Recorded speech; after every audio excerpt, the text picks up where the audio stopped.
Bueno, pues ha sido un partido bastante reñido. Hemos empezado por debajo. CIDE era un equipo muy competitivo, venían terceras en la tabla y tenían muchas ganas de ganarnos para poder clasificarse.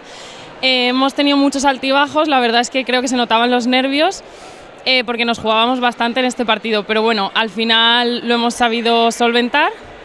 Hemos llegado al quinto set y la verdad es que desde el principio en el quinto hemos conseguido dejar al lado los nervios y hemos ido por encima en todo momento. Ellas no han bajado los brazos en ningún punto del partido, pero bueno, al final pues nosotras teníamos muchas ganas de ganar y nos hemos quedado arriba. Gracias a haber ganado, pues nos acabamos de clasificar para la fase de ascenso matemáticamente y se celebra a finales de abril y la verdad es que tenemos muchas ganas de ese fin de semana en el que al final se valora todo el trabajo que llevamos haciendo todo el año.